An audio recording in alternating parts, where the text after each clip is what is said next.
It has to be clear to us at this moment in history that no one has the right to their religious sectarianism. So what he's saying is, no one has the right to their religion.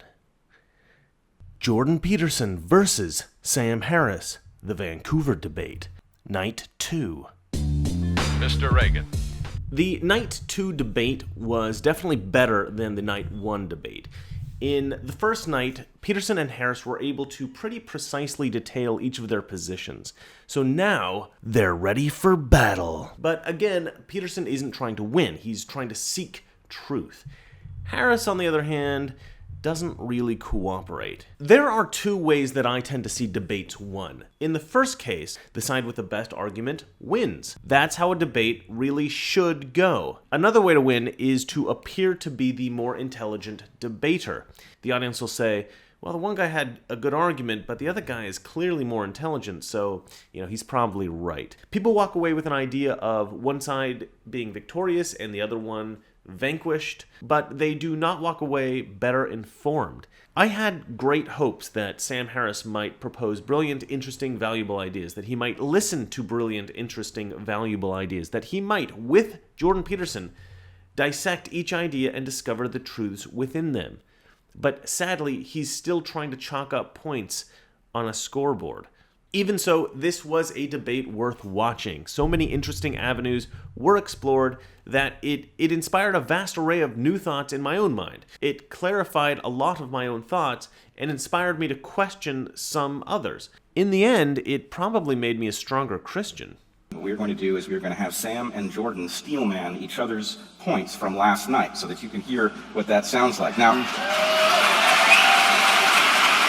Sam, would you be willing to start? Sure. Thank you. So here is what I think Jordan thinks I'm getting wrong. I think that was grammatically correct. Maybe there's another note in there, but clearly I don't understand how valuable stories are, how deep they go, the degree to which stories encode not only the wisdom of our ancestors, but quite possibly the wisdom born of the hard knocks of evolution of the species. Right? So there's no telling how deep the significance of the information encoded in stories goes. And there's a class of stories that are religious stories, and they're religious for a reason, because they're dealing with the deepest questions in human life. They're questions about what constitutes a good life, what's worth living for, what's worth dying for. These are things that if each individual just thrust onto the stage of his own life, not knowing where he is, and tasked with figuring out how to live all on his own, or even in a collection of others who are similarly unguided by ancient wisdom, this is not knowledge we can recapitulate for ourselves easily. And so we edit or ignore these ancient stories at our peril, at minimum at some considerable risk, because we don't know how much, we don't really know what baby is in the bathwater. And so we should have immense respect for these traditions. And this is yet to be discovered tonight. I'm still not quite clear about how this links up with more metaphysical propositions about the origins of certain of these stories. But at minimum, my criticism of religion, because it tends to focus on the most obvious case of a zero-sum contest between religious dogmatism and scientific open-ended discussion, doesn't address this core issue of the significance of religious thinking and religious narrative, because I am, for the most part, just shooting fish in a barrel, criticizing fundamentalists, and the kind of God that the fundamentalists believe in, the God who's an invisible person who hates homosexuals, obviously that's not the deepest version of these religious, this essentially what is a narrative technology for orienting human life in the cosmos. So maybe I'll leave it there, but that's, I think, what Jordan thinks. Well, I'm convinced, man. First of all, I think it was accurate, concise, fair, and so I thought that was just fine, exactly dead on, and I hope I can do justice to your position as well. So, Sam believes that there are two fundamental dangers to psychological and social stability. Religious fundamentalism, essentially on the right, and moral relativism and nihilism on the left. And so the danger of the right-wing position is that it enables people to arbitrarily establish certain revealed axioms as indisputable truth and then to tyrannize themselves and other people with the claims that those are divine revelations. And he sees that as part of the danger of religious fundamentalism and maybe religious thinking in general, but also as something that characterizes secular totalitarian states that also has a religious aspect. So that's on the right. And then on the left, well, the problem with the moral relativism nihilism position is that it leaves us with no orientation. And it also flies in the face of common sense observations that there are ways to live that are bad and that there are ways to live that are good that people can generally agree on, and that statements about those general agreements about how to live can be considered factual. And then the next part of Sam's argument is that we require a value system that allows us to escape these twin dangers. One stultifies us and the other leaves us hopeless, let's say. And that value system has to be grounded in something real. And the only thing that he can see that actually constitutes real in any provable sense, and there's a certain amount of historical and conceptual weight behind this claim, is the domain of empirical facts as they've been manifested in the sciences and technologies that have made us incredibly powerful and increasingly able to flourish in the world. And so we need to ground our value propositions in something that we've been able to determine has genuine solidity so that we can orient ourselves properly, so that we can make moral claims and that we can avoid these twin dangers. We can begin with some basic facts that we can identify, as I mentioned briefly, what constitutes a bad life: endless pain, suffering, anxiety, tremendous amount of negative emotion, short-term lifespan, all the things that no one would choose voluntarily for themselves if we would all agree that they were thinking in a healthy manner. And we can contrast that sort of domain of horror with the good life, which might involve, well, certainly freedom from privation and want and undue threat and anxiety and hope for the future and all of that. And then we can agree that those are poles, good, bad, and good, and that's a factual claim. Sam also claims that we can define the good life, this is an extension of it, with reference to flourishing and well-being, and that can actually be measured, and that we should and can inform the idea of flourishing and well-being with empirical data. Having said all that, he also leaves a domain of inquiry open that would be centered on the possibility that some of the ideas that have been encapsulated in religious phenomenology, if not in religious dogma, might be worth pursuing as well, that there might be wisdom that could practically be applied in terms of perception to spiritual practices, although those become increasingly dangerous as they become ensconced in dogma. And so that's Sam's position. And then his criticism of my ideas, he would say that it's facts, not stories, that constitute the ground for the proper science of well-being. And that we don't need to be connected to stories, ancient stories in particular, to thrive. And the reason for that are that these ancient stories are pathological in certain details, especially in the specific claims they make, which look outrageous in some sense from a modern moral perspective. And he believes that it's hand-waving to ignore those specific topics with a what would you call it, an optimistic overview of the entire context. That they're dangerously outdated now, if they ever were useful.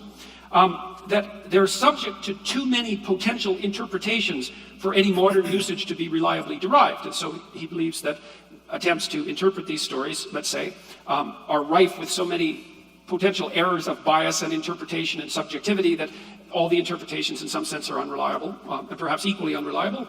That worse than that, not only are they unreliable, but they're dangerous insofar as the claims they lay out pose a threat to scientific and Enlightenment values, which are the true saviors of humanity, as evidenced by our progress, let's say, over the last 200 or 300 years, and that they're also susceptible to the totalitarian interpretation, which I described earlier, which confer upon the interpreter a sense of and then a claim to revealed truth.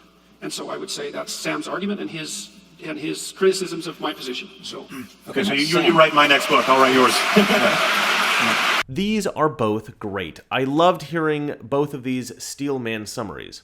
I hate the term Steelman, I don't know who came up with that, but whatever, they did a great job. A lot of people asked me in the comments in the last reaction video about where they might find the original debate on YouTube. Pangburn has provided access to these videos exclusively to their patrons on Patreon. So I signed up for their Patreon specifically so that I could see these videos. If you'd like to watch the debates, you'll have to go to their Patreon page and donate money to them as well.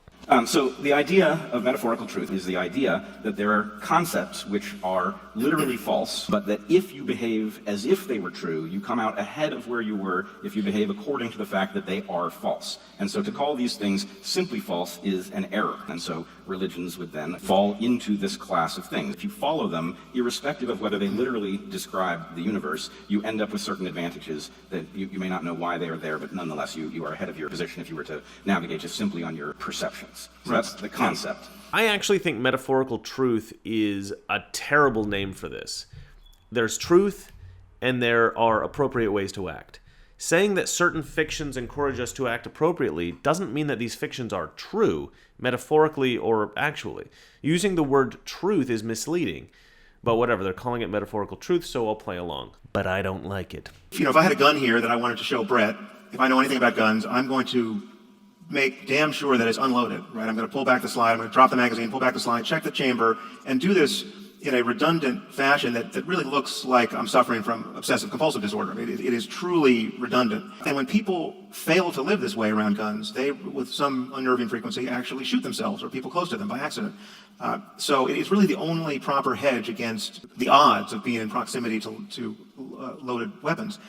And yet, if someone in the middle of this operation came up to us and said, actually there's a casino that just opened across the street that will take your bets about whether or not guns are loaded. Would you like to bet $1 million as to whether or not this gun is loaded? Well, of course, I would bet those $1 million every time that it's not loaded because I know it's not loaded. So there's a literal truth and a metaphorical truth, otherwise known as a very useful fiction, which in this case is actually more useful than the truth, right? But the only way I can understand its utility is and even utter the phrase metaphorical truth in a way that's comprehensible is in the context of distinguishing it from literal truth. I actually agree with Harris here 100%. This is exactly my position, but with an unnecessarily long example.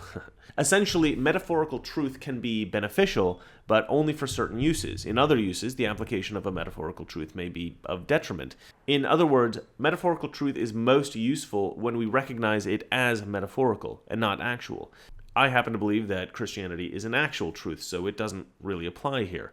But I agree with Harris otherwise. And in the biblical narratives, they would often sacrifice something of value, like a valuable animal. Well, like a child. Start No. Peterson is trying to make a serious point, perhaps a point that might lead them both closer to a more profound understanding of the value of religion. It might lead them closer to an understanding of the nature of religion. And then Sam Harris interjects with a point of ridicule, typical petty criticism of Christianity. He references the story of Abraham when God commands that Abraham sacrifice his son Isaac. Every Christian knows the story. It was a test of Abraham's loyalty to God. God, of course, stops the sacrifice. Essentially, the story is about how one must be willing to give up whatever is most precious to them for God. But then the twist is, of course, that the Judeo-Christian God is not so cruel as to require human sacrifices. The point of the story is that God does not require human sacrifices. And now we have to hash out this absurd point of fact about the Bible. Look, surely Sam Harris has discussed this before with Christians.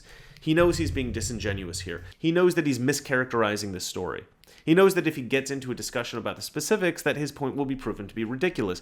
But the quip has the intended effect. The audience laughs.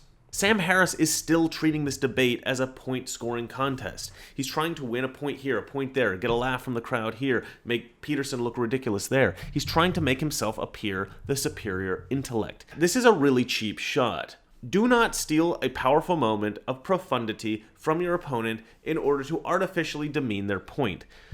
Jordan Peterson does well to reclaim the gravitas of the moment, but it doesn't let Sam Harris off the hook in my estimation. He still has committed a grave mistake in my eyes and lost a great deal of my respect. You may think that I'm taking such a small moment too seriously, but this is a very serious subject, and I personally take it all very seriously. Human sacrifice is as old a religious precept as we know about. Yes. It's a cultural universal, but the horror is that it actually has taken place in all these cultures based on explicit beliefs in the presence of just Right. Well, Arthur oppressive Kessler, scientific ignorance. It's not just the insanity of humanity, it's the misapprehension of the causal structure of the cosmos. You don't know what controls the weather, you don't know why people get sick, you think your neighbor is capable of casting magic spells on you, you're ignorant of everything, and you're trying to force some order on things. When you don't, in the absence of engineers, and you don't know why certain buildings fall down, you actually can agree with your neighbor that maybe you should bury your firstborn child into every post hole of this new building, which in fact took place. It's the consequence of ignorance. And so the problem is, if you're only going to talk about this purified notion of sacrifice. It's a very strange consequence of ignorance. Yeah. Okay, so now we have to get into this distraction about human sacrifice being an irrational part of religion. So again, Sam Harris is conflating ancient pagan practices with Christianity and Judaism.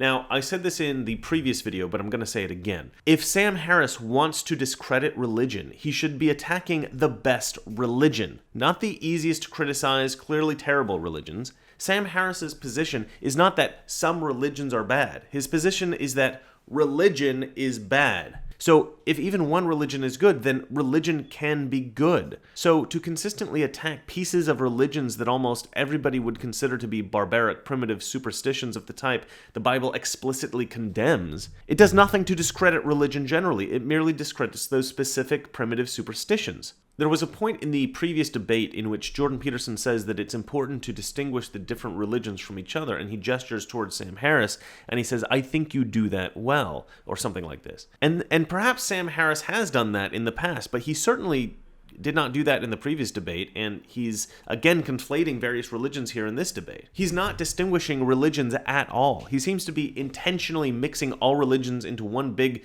religion stew from which he can criticize the various elements. Indeed, if you take one delicious stew and several terrible tasting ones and you mix them all together, it'll taste terrible.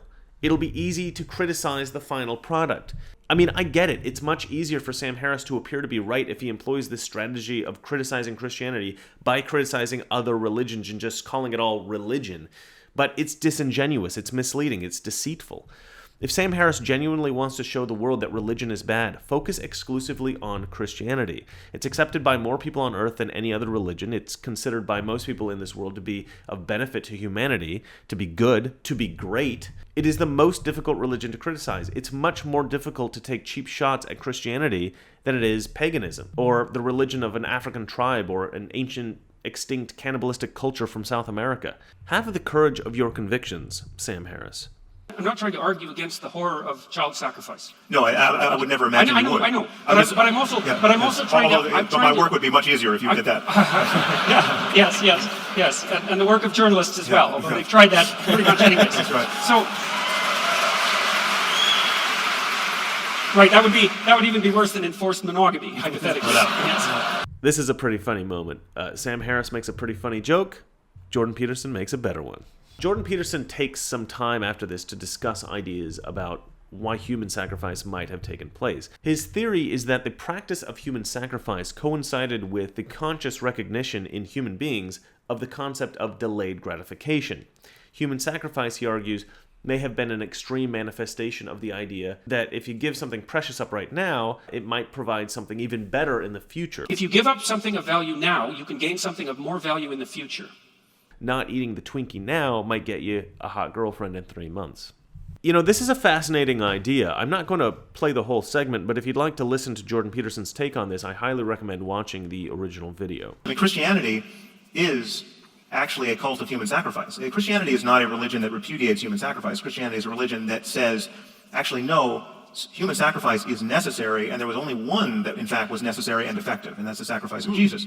And I think that is not only a morally uninteresting vision of our circumstance and how we can be redeemed, it's morally abhorrent. All right, so here Sam Harris references Jesus Christ as an example of Christianity condoning the idea of human sacrifice. Give me a break.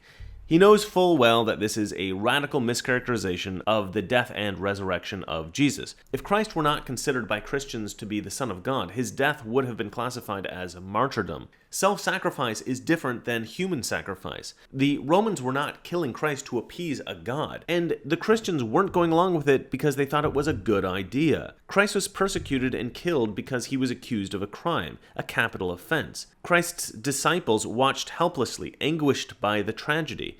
This certainly cannot be classified as a human sacrifice by any stretch of the imagination. Christianity in no way advocates human sacrifice anywhere in the Bible. So what do you? But I mean, I'm not talking. And modern witchcraft currently exists. I mean, you go to Africa, people are hunting albinos for their body parts because they believe in sympathetic magic, and kids get killed as witches. So this belief endures in certain pockets of humanity. I mean, I just think at a certain point you have to acknowledge that some ideas are not only wrong, but their effects are disastrous, or have been disastrous, or will likely be, even if good in certain circumstances, will likely be disastrous in the future. And then we shouldn't be hostage to these these ancient memes. Sam Harris here provides a few examples of witchcraft being practiced in the modern day and leading to tragedies. Somebody dies or something like this. He then makes the claim that at some point you have to admit that the effects of some ideas are disastrous, or they've been disastrous, or they are likely to be disastrous in the future. I 100% agree with this. I believe the idea he's referring to is called atheism. You say, all right, sacrifice of children is abhorrent. Let's say it is. And then you say, well, Christianity hasn't foregone the sacrifice of children. In fact, it's described one child who is sacrificed for everybody else. But arguably, that's an upgrade of some metaphorical truth that frees those who are adhering to this tradition from ever considering sacrificing a child. And what it does is it provides a motivational structure that may, in fact, have very positive outgrowths, though not literal, the idea that someone would have sacrificed their own child for the benefit of everybody else not to have to. That idea might engender a large amount of good work. Bret Weinstein actually destroys Sam Harris's entire argument in less than a minute here. Sam Harris tries his best to sound composed and intelligent after this intellectual beating. He really wants people to believe that his position is the correct one, despite the fact that Bret Weinstein, who I don't think is necessarily on Jordan Peterson's side, is finding these massive holes in his logic. How often do you think it was necessary for people in the past who had absolutely no access to birth control and who didn't have enough food to sacrifice a child for the survival of their family? I mean, God only knows, you know, and that's, well, but that's worth thinking about. It's like lots of archaic people do this sort of thing. They do that with their elderly people. They do that with sick people. They do that with infants that they deem too fragile to survive. Like, so part of child sacrifice, and I know the literature on child sacrifice reasonably well, part of child sacrifice seemed to emerge out of the observable necessity to leave someone behind so that everyone else didn't die. And we don't know how often that had to happen in the past. It might have had to happen a lot. This is an incredibly profound point. I never really thought about this. I think most modern people consider human sacrifice to be an unthinkable act of savagery practiced only by barbaric primitive people who were perhaps worshippers of some demonic type deity who demanded human sacrifices, or a society possessed by some other evil madness. Christianity never practiced this. Judaism never practiced this. So modern humans have never really had to examine this behavior to try to understand the apparent savagery of these ancient peoples. We could simply consider ourselves better. But population control in the face of possible starvation of the entire society is a sensible solution. If, for some reason, the food supply today diminished to such a degree that the entire world was in danger of starving to death, the governments of this world would have to organize a strategy to keep the human race going. Without any better alternatives, we would have to decide who would live and who would die. To sacrifice one person per family, or by some other division, to sacrifice 10, 20, or 30% of a population could save everyone else in the community. To imagine that this kind of practice evolved into religious tradition in some cultures is not unreasonable. So perhaps the ancient savages who practiced human sacrifice, Indiana Jones and the Temple of Doom style, were not so savage after all. Perhaps they were just employing a necessary self-preservation strategy. But we're constantly discovering a lack of fit between both what we perceive in ourselves as biological imperatives and the cultural legacies of just what mommy and daddy taught me was true, right? So Sam Harris says here, we're constantly finding a lack of fit between what is biologically true and what mommy and daddy taught us. Again, Sam Harris uses infantilizing language in order to ridicule the idea of religion. Religion is not something to take seriously, but a fairy tale for children that mommy and daddy tells us. What a prick. Sam Harris did this throughout the first night debate. Instead of presenting his ideas neutrally, he is constantly putting a negative spin on these things. He's trying to desanctify Christian ideas. He's trying to debase, vulgarize, infantilize, and ridicule. These are cheap tactics. He's trying to sway the listener, not by the power of his ideas, but by an emotional response. Nobody wants to feel like an idiot.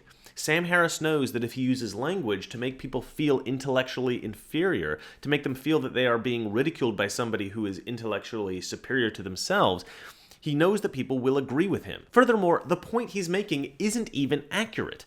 We're not constantly finding contradictions between what the Bible tells us and biological truth.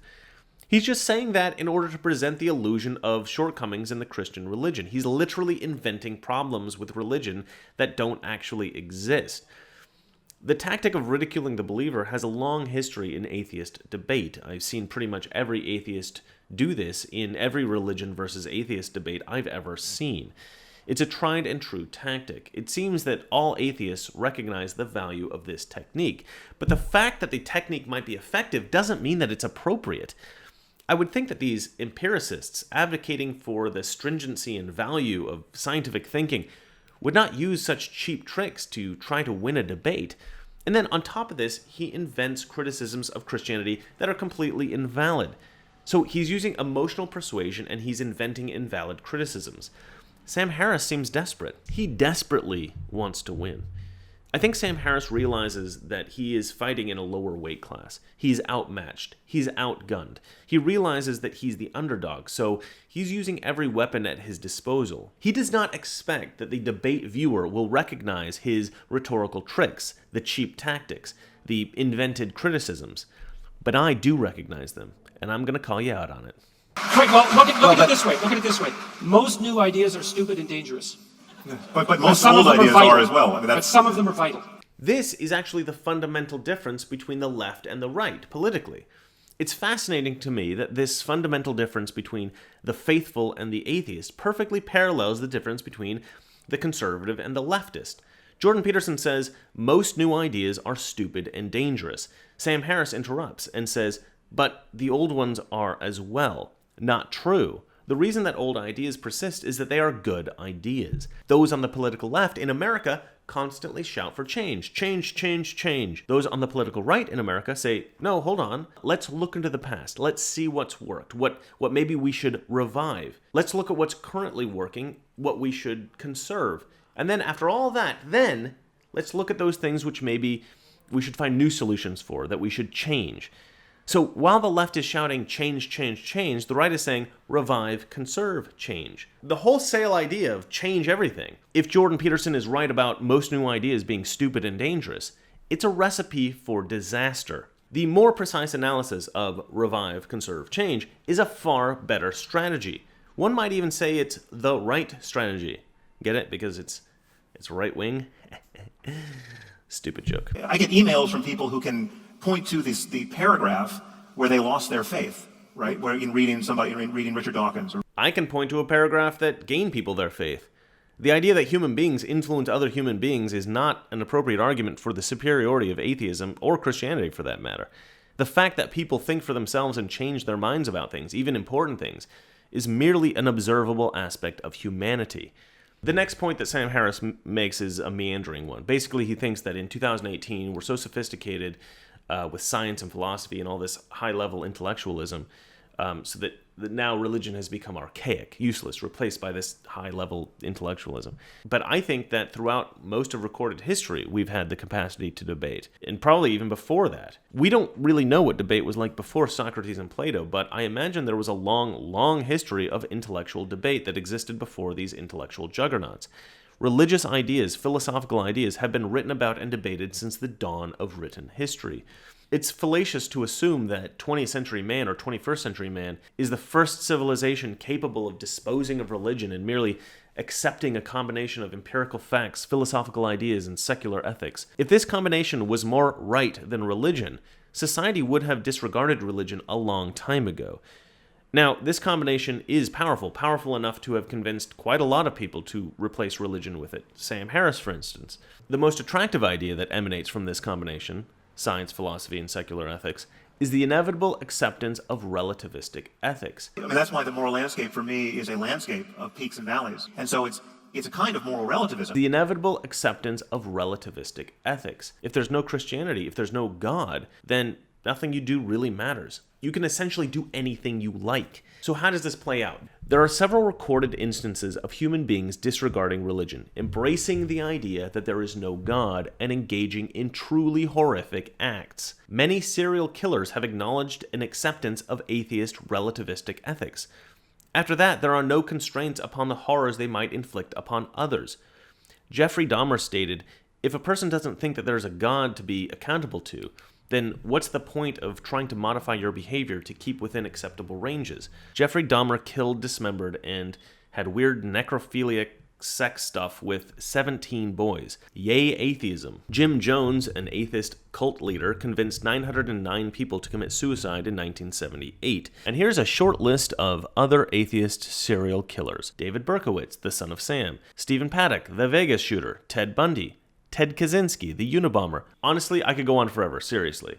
And this is just the little guys. We're not even talking about military leaders and heads of state like Stalin. There are many ideas that, in theory, sound like they should work. Communism, for instance. There is no evidence that I have ever seen that indicates that a combination of science, philosophy, and secular ethics works better than the religion of Christianity. If Sam Harris could effectively make this case, that his ideas are better than Christianity, I think he would win this debate, but I don't actually think that's possible. Furthermore, Jordan Peterson has taken an extraordinarily unusual tack in arguing for the utility of religion. He's showing how religion fits perfectly into the evolutionary model of the growth of human civilization. Showing that religion perfectly suits human society makes it very difficult for Sam Harris. Not only does he have to show that there may be hypothetically a better path, but he has to show that the Christian path isn't working. So far, he has entirely failed to do this. He continuously pushes a single message: dogma bad, science good. What I don't think Sam Harris realizes is that everyone agrees with this. Nobody thinks that fixed ideas that don't work are good. And everybody gets that exploring new ideas and finding the best solution is good. We get that. What Sam Harris is failing to do is to show, with regard to Christianity versus atheism, that atheism works better. He's failing to show that the ideas of Christianity are bad and that the method of searching for new, better ethical systems has been fruitful. Sam Harris has failed to recognize that the search for a workable secular ethic has existed for hundreds of years. Far from producing a system better than Christianity, it has resulted in the deaths of hundreds of millions of people in the form of communism. I don't think that the average person is willing to sacrifice the lives of hundreds of millions of more people so that we can trial and error our way toward a better system of ethics, especially when Christianity has probably preserved and benefited the lives of billions. Facts exist in intersubjective space, right? So if I tell you, well, this glass, this isn't just an ordinary glass, I know it looks just like that one, but this is the glass that Elton John drank from in his last concert here, yeah, right? Right. So, what do you want to pay me for it, right? Right. It could be that, you're just the biggest Elton John fan ever, and it's worth quite a lot to you. Now it's a kind of evident, it's not value intrinsic to the glass. You could have a sentimental attachment to your watch that's worth exactly $25 because that's what you paid for it, but this is the watch that, this is your first watch or whatever it is, and you wouldn't sell it for any amount of money. Right. That's a measure of a behavioral measure of how much you value it. And if I told you, sorry, I borrowed your watch and lost it, what the cascade of negative affect that I see on your face is correlated with something that's happening in your head, and the brain is involved, right? So the totality of that picture what you're basically stating is the as far as value. I can tell. So just the idea, we value ideas as much as anything else. Sam Harris makes a very profound observation here. Jordan Peterson has proposed to Sam Harris that not all value can be identified in the material world. Value cannot all be measured using scientific instruments. Value cannot all be perceived using the human senses. So, Sam Harris recognizes that, quote, we value ideas as much as anything else. Sam Harris is venturing into dangerous waters. Harris has proposed that our ethics should all be grounded in fact. Peterson goes on to identify the real problem here, which is it is difficult to determine what gives any particular thing value. Religion gives us an anchor from which we can live our lives connected to a series of fundamental ideas that we all agree have value. It's not merely subjective, it's agreed upon by the group. Now, we know this works because it has worked remarkably well for thousands of years. Sam Harris is making the same argument that every atheist makes. He's saying, but I know better. A reasonable man might say, well, I'm not convinced any of this is right, despite the fact that it's worked remarkably well for thousands of years. But the evangelical atheist, like Sam Harris, says, I know that none of this is right. I'm smarter than everyone who's ever lived and ever believed in God. It takes a remarkable ego, a remarkable amount of arrogance to believe that your rejection of thousands of years of wisdom is 100% accurate. The problem we continually run into with religion is that you have a domain of so-called sacred values where people who are otherwise rational cease to be rational actors. So this is the reason why Israel and the Israelis and the Palestinians can't negotiate as though their problems could be solved by a real estate transaction is because they have irrational and irreconcilable claims upon land and Do buildings. you think they're any Actually, I more, don't- I don't do you think think you know they're any that. more irrational than the claim that that glass is worth something? Well, no, because it's it just, was near- it's was near like that. Elton? It's like that. But I'm But saying. that's not irrational by your own definition. You just said that that was actually constituted a fact. Well, no, So it's, the it's a fact about people, right? So no, there are. This is okay. Okay. Just be a little careful here Yep, because yep. it gets confusing. Yep. There are. When can you make- talked about the Israeli-Palestinian conflict, you said that that was irrational. And so, look, fair enough. People have been locked with their hands around each other's necks there for 3,000 years. But there's a problem there. And the problem is that people are looking at the landscape from a contextualized perspective, right? It's not just a piece of land. It's their piece of land. It's like your house or maybe your favorite shirt. It's like, well, you say, well, I have a favorite shirt. It's like, well, there's nothing inherent in the shirt that makes it your favorite. No, it's a subjective judgment. It's like, well, then is that a fact? Well, yes, it's a fact. It's a fact about subjective judgment. It's okay. Well, the Israeli claim on the land and the Palestinian claim on the land is a subjective judgment that's a fact. Yeah, It's like, so how is it yeah, irrational? Sam Harris severely contradicts himself here, and Jordan Peterson does call him out on it. Sam Harris, in another attempt to rhetorically discredit religion, characterizes the value that the Israelis and the Palestinians place on the land of Israel as quote-unquote irrational. But he has just previously acknowledged that there is real value to objects that have been owned by celebrities, to a person's first wristwatch, and to all sorts of things that have no material value but have value according to ideas. This is actually quite an important contradiction, because it shows that Sam Harris is not looking at the idea of religion objectively. He finally, I think unintentionally, acknowledges this bias when he uses the analogy, we were about to fight over Elton John's glass, but Elton John was never here. Well, the Israeli claim on the land and the Palestinian claim on the land is a subjective judgment that's a fact. Yeah, It's like, so how is it yeah, irrational? because it is the true analogy here, the complete analogy is rather like we're about to fight over Elton John's glass, and Elton John was never here. Right? Well, Sam Harris is basically saying that the value the Jews, Muslims, and Christians place on Israel is unreasonable because there is no God. So what this boils down to is just that Sam Harris doesn't believe in religion. He's saying, I don't believe it, so it must be wrong. He's saying, I'm right, so there, ha ha ha. He's saying, I don't care how well religion works. I don't care how accurate Christianity is. I just don't like it, and so it's bad. I would say that this is the moment Sam Harris lost the debate, but he nails the coffin shut in spectacular fashion at the end of all this, so stay tuned. what if you're Sometimes trying to rescue your child from a fire? it becomes harder when you have to rescue someone else's child from a fire, and you're worried about orphaning your child who's standing next to you on the sidewalk, right? Then we get into the domain of moral philosophy. We are biased toward protecting ourselves, protecting our kin, protecting our friends, and only then do we begin to extend the circle. And again, moral, but this is not a mystery where we want to go here. We want to extend the circle more and more and build institutions and societies that implement our best selves at our best moments. Okay, so they set up this hypothetical situation, right? An ethical dilemma. Sam Harris says, despite the unpleasantness of being burned and the risk of my own life, should I rescue somebody else's child from a fire? And then he states that this is where the moral philosophy comes in. We should develop a better understanding of how to be, quote unquote, our best selves at our best moments, as he puts it. That is Christianity.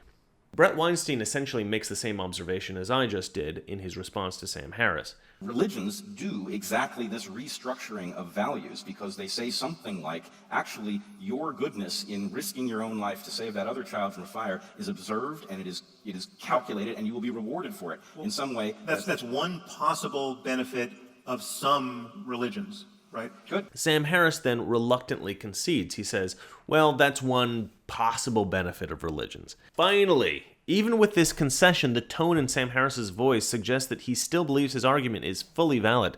He seems to give no indication that he recognizes that he has been, as the internet trolls like to say, owned.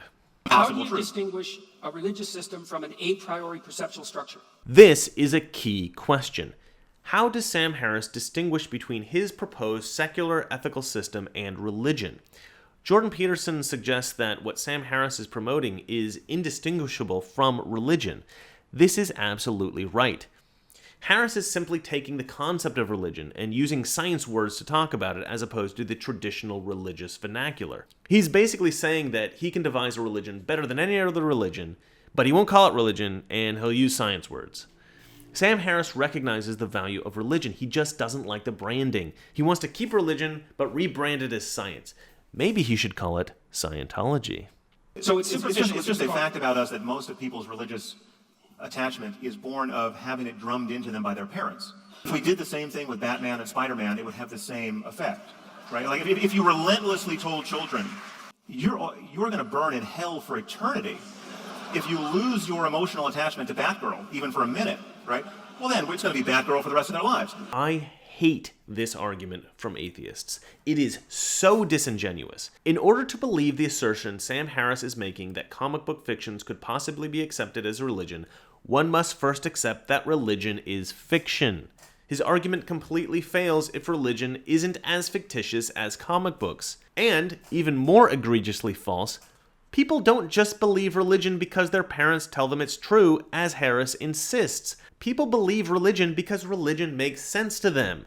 The reason that many people hate evangelical atheists like Sam Harris is because his primary argument is founded in the assumption that everybody who believes in religion is credulous. They're gullible. They're stupid. They cannot distinguish between fiction and reality. This is such an arrogant, disrespectful claim. If Sam Harris wants to convince people of his ideas, he needs to stop insisting that everybody but himself is stupid. Jordan Peterson's temperament actually changes upon Sam Harris's little diatribe here, and I'm right there with him.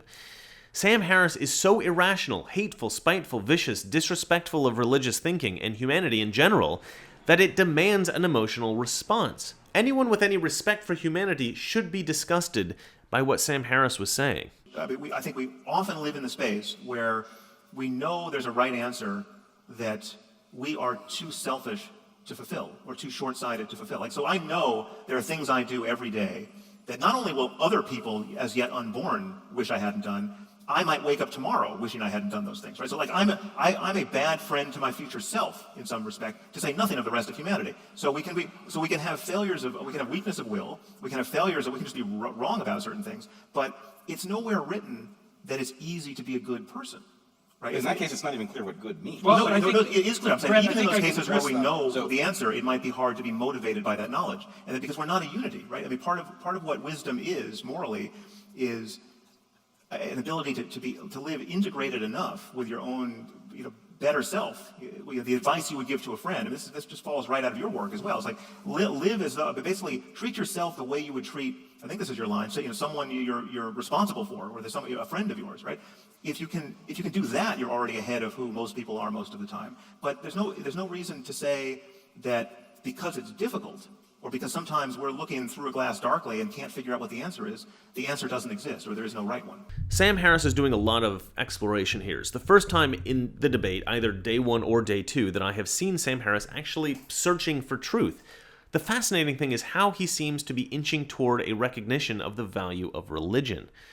You have argued for an evolved framework of religious belief in which there are elements that are morally defensible that will be carried through time. There are elements that are morally reprehensible that will be carried through time by virtue of the fact that they are effective. And you have argued that these things, because they have withstood the test of time, have some kind of value. That would seem to suggest that the degree to which these belief structures has value is contingent on the degree to which the environment in which we attempt to deploy these structures matches the environment in which they evolve. Absolutely.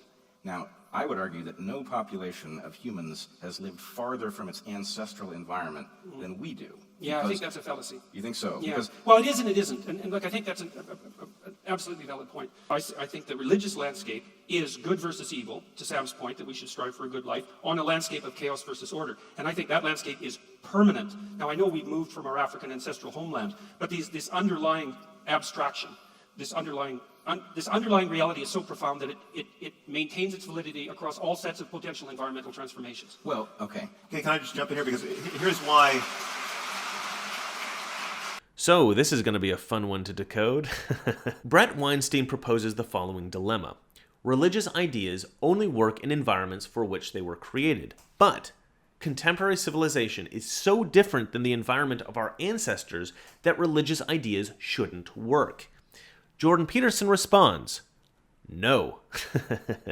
Jordan Peterson explains that although certain environmental differences might make some specific laws less useful, the more profound ethics found in religion will be applicable to humans in any environment. This is because despite the fact that we face different challenges in different environments, we have access to new technologies, we've learned more, there are different fashions, fundamental human needs and our biology tend to change so remarkably slow that these most profound ethics will be applicable for enormous stretches of time. Basically, the value of profound religious ethics doesn't disappear just because the environment changes. We could create circumstances that seem perverse to us, that we would recoil from. You could create a universe of perfectly matched sadists and masochists, say, right? So you have the people who are real sadists, who in our world would be terrible actors, but in their world, they're surrounded by people who want to be mistreated. Now, again, If you're a real sadist, you never mistreat a masochist when he asks you to. okay, well, these are... granted. I'm not sure the human categories even exist. Couldn't but, resist. Okay, so Jordan Peterson makes a little joke here. He makes light of Sam Harris's point. It's basically the same thing that Sam Harris has been doing throughout both days of the debate. However, Jordan Peterson acknowledges that this was inappropriate. He apologizes. He says, "Sorry, I couldn't help myself." The intention here was not to be disrespectful of Sam Harris, but rather to introduce levity to an otherwise very heavy debate. This is a huge distinction between Jordan Peterson and Sam Harris. Peterson jokes for levity. Harris jokes to belittle. Funnily enough, Jordan Peterson's little joke actually has a lot of philosophical depth. Sam Harris is trying to construct a hypothetical environment that is paradoxical. Pretty much everything he says after this is predicated on this hypothetical, and it's all irrelevant because the hypothetical makes no sense. For a long time after this, Sam Harris meanders around various criticisms of religion and consistently asserts the idea that modern man can choose the best path forward today without religion. It actually becomes incredibly frustrating because Sam Harris seems to have zero interest in digging down to the core foundations of human morality. Jordan Peterson keeps bringing up the moral landscape. This is the book that Sam Harris wrote about human morality. The reason Jordan Peterson keeps bringing up points in Sam Harris's book is that Sam Harris, in the book, does seem to try to create a justification for developing codes of ethics independent of traditional religion. In order to do this, one has to understand why humans should even have ethics. One needs to understand what value really is, and why certain things have value, and why other things do not. Jordan Peterson keeps trying to dive down deep and wrestle with these questions, but each time he does this, Sam Harris swims for the surface and flings another superficial criticism of religion at Peterson. This is extraordinarily frustrating. I have a friend who does this fairly often. I will present him a rational argument. He won't have an appropriate response, and so he will respond with a completely unrelated argument. I'll then counter this new, unrelated argument with a rational, sensible defense. I'll present a point that he finds maybe too difficult to argue against, and so he will then again present a new, completely unrelated argument. I'll defeat that argument, he'll present something else. I'll defeat that argument, he'll present something else, etc., etc., etc. Sam Harris is desperately throwing every unrelated, superficial criticism that he can think of at Jordan Peterson. Each time, Jordan Peterson dives down deep to try to get at the core ideas behind whatever subject they're discussing, and Sam Harris just swims right up to the surface for another superficial, unrelated point. It's like an infuriating yo-yo going up and down whilst traveling through a senseless labyrinth of unrelated ideas. I really, truly wish that Sam Harris would stop trying to score points against Jordan Peterson and simply cooperate with him in a search for truth. If Sam Harris did this, he would stop losing the debate. He might not win the debate, but he wouldn't lose it. In fact, I suspect that every debate could end with both Jordan Peterson and Sam Harris winning. So do you really believe that the belief in the supernatural aspect of these stories never alters the calculus of what people should do? That the divine nature of a story about Jesus doesn't motivate people to do something that they might not have the courage to do otherwise? The belief that they might end up in heaven because their good work is going to be observed doesn't alter their behavior? Well, yeah, I know it alters their behavior, but rather But often for the bad. Well, no, I mean, this is what worries me about. I think there's a profound net negative that we are paying the price for every day by believing in paradise. Right? A belief that this life, it probably doesn't matter very much at all, because we get what we really want after we die is, forget about the evidentiary basis for that belief. It's ruinous for prioritizing what we should be prioritizing in this life. And I agree with that, by the way. Yeah. Okay, well, that's interesting. Yep. There are two huge problems with Sam Harris's assertion that the belief in heaven as a motivation for good works is of net detriment to society. First, I've never met anyone who dismisses their life on earth as completely pointless because of heaven. I think there's evidence that this is sometimes true with Muslims because of their suicide bombers and these kinds of things, but I've never known a Christian who lives their life this way. Most Christians that I have met tend to adhere to their faith because of a deep gratitude for the life they believe they were given by God. Heaven would be a secondary motivation. Furthermore, I would say the idea that if one is good, one will go to heaven is not an inspiration for somebody to do bad. The motivation for reward is merely that, a motivation. So the problem that Sam Harris apparently has is that the incentive to do good in religion is too strong. And therefore, if somebody has the wrong idea about good and evil, one can be equally motivated to do evil as one should be motivated to do good by the motivations inherent in religion. So I would ask Sam Harris, if he wants to remove the idea of heaven from the collective consciousness, what does he propose we use as a motivation to encourage people to do good? Also, if the problem with religion is the strong motivation of heaven inspires people to intensely pursue good, and if somebody's perception of good is wrong so that they're intensely pursuing bad, the real question becomes, how do we maintain an appropriate education system for everybody in the world to constrain the parameters of what is good and keep out those things that are bad? Up until this point in the history of humanity, that education system has been religion. I feel like every time Sam Harris argues against religion, he ends up arguing for religion. He just doesn't want to call it religion.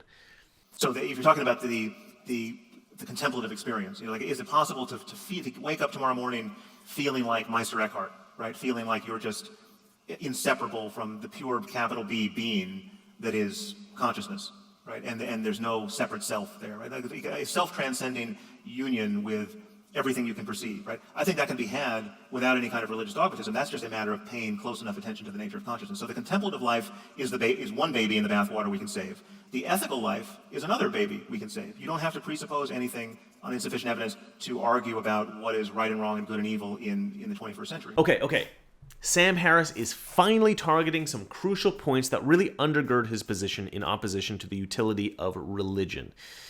He's talking about babies in the bathwater, the values that exist in religion that people will sometimes throw out because they don't like the idea of God or the supernatural or divinity. This is great. This is the sort of thing that he should have been discussing from the beginning. So let's tackle these assertions. I entirely disagree that you can have a contemplative, self-reflective life without religion. But for now, I'm going to step over that point to contend with his second point, which I find much more troubling. Sam Harris makes an enormously flawed statement. This is a statement that can only emerge from the most egotistical, blindly arrogant, self-centered type of thinking. Essentially, he says that in 2018, we have the full capacity to identify the correct ethical path in every conceivable scenario without religion. You might think that I'm being a bit harsh when I characterize this statement as egotistical, blindly arrogant, and self-centered. Here's why I think this. For thousands of years, the most brilliant minds of humanity have debated the best ways to live. We have constructed the most ingenious systems ever devised in the history of humanity in order to bring us to the spot that we exist in today. Whether by divine inspiration, as I believe, or the process of natural selection, as Jordan Peterson believes, the most brilliant people in history have accepted over time the tenets of religion as the best ways of moving forward with an ethical society. Despite the fact that not everybody follows every ethical guideline that we have, we've still managed to progress society. We are currently living in an era that is the safest, the freest, the most technologically advanced of any era in history. The ethical framework that we have developed for thousands of years works. For Sam Harris to say that this is all wrong devalues the intellectual integrity of every brilliant philosopher who has ever believed in these values and advocated for them. If Sam Harris were to develop his own set of ethics and a system that clearly worked to motivate society to follow those ethics, and if he could show that those ethics and that system were superior to Christianity, then I could understand his position. I would respect his efforts to advance society. But he's advocating this secular replacement for Christianity without actually developing any set of ethics at all, and without developing motivations for people to follow them. Instead of presenting substantive ideas about why this hypothetical system would be superior, he simply uses disparaging language about religion and says that empiricism is better because we can use metrics. We can measure things, and if we can measure things, those things are clearly better than the things we can't measure. But this really doesn't present a compelling argument for his idea, especially since he concedes that ideas have immense value. Sam Harris's argument may not sufficiently convince people to give up religion, but they do give us insight into his particular biases. Sam Harris, by advocating this imaginary set of ethics, shows us that though he can recognize religion has value, he personally doesn't like it. So he would rather replace religion with another system, a system identical to religion, but that isn't called religion. He wants to get rid of the deity, he wants to get rid of heaven, he wants to get rid of divinity, but he has no other motivational system to replace those things. Sam Harris's position has devolved throughout this debate from an intellectual exploration of the value of religion to a childlike declaration. I don't like it. Why don't we each take 3 minutes to sum up? So I think, we are there. We are at the end of time. So why don't you each take 3 minutes, sum up, and then we'll call it good. Yep, there's lots of things about which Sam and I agree, but the devil's in the details, of course. I'm very sympathetic to his claim that we need to ground our ethical systems in something solid and demonstrable. My problem is I'm not sure how to do that. I don't believe that you can derive a value structure from your experience of the observable facts. There's too many facts. You need a structure to interpret them, and there isn't very much of you. And so part of the way that that's addressed neurologically is that you have an inbuilt structure. It's deep, it's partly biological, it's partly an emergent consequence of your socialization. And you view the world of facts through that structure, and it's a structure of value. Now, that structure of value may be derived from the world of facts over the evolutionary time frame, but it's not derived from the world of facts over the time frame that you inhabit, and it can't be. So the problem I have with our discussion so far isn't really any of Sam's fundamental ethical claims, because I do believe there's a distinction between the hellish life and the heavenly life, say, the life that everyone would agree was absolutely not worth living and the life we could imagine as good. And I do believe that we should be moving from one to the other. The question is exactly how is it that we make the decisions that will guide us along that way? And I don't believe we can make them without that a priori structure. In fact, I think the evidence is absolutely overwhelming that we can't, and I mean also the scientific evidence. And I would like to go further into the devil that's in those details. And so that's my situation at the moment. Jordan Peterson and Sam Harris are given an opportunity to summarize the debate in the end. Jordan Peterson does something very interesting here. He does not go through the finer moments of the debate and reiterate the ideas that have been presented. Jordan Peterson actually laments that he and Sam Harris have not been able to dig down into the roots of the issues. They have not yet addressed the most important questions that must be asked when debating such a topic. It's exactly what I was talking about before. Jordan Peterson keeps trying to dive down deep into the heart of the issue, and Sam Harris keeps trying to debate surface-level criticisms of religion. Jordan Peterson's entire summary of the debate is that he wishes they had been able to discuss more profound ideas. I think this speaks volumes in terms of the value of Jordan Peterson's contribution versus the value of Sam Harris's contribution. In terms of a win-lose situation, it seems like Sam Harris was trying not to lose. He wasn't trying to win, he wasn't trying to seek truth, he was just trying to dodge and parry and attack in such a way that his ideas would not be dismantled in front of him. In this way, Jordan Peterson has clearly won the debate. Jordan Peterson was the only party attempting to bring about a greater understanding of the ideas behind the questions of religion. Sam Harris was merely trying to dance around the issue, to throw little jabs, to deflect difficult questions. He was actually trying to slow the progress toward truth. In this way, Sam Harris, the atheist, was doing precisely what he claims religion does. He was slowing the progression of human development. As I think you can sense, we don't have precisely the same audiences. All of you are sort of rooting for one or the other of us to some degree. Or for the spirit of truth. And yes.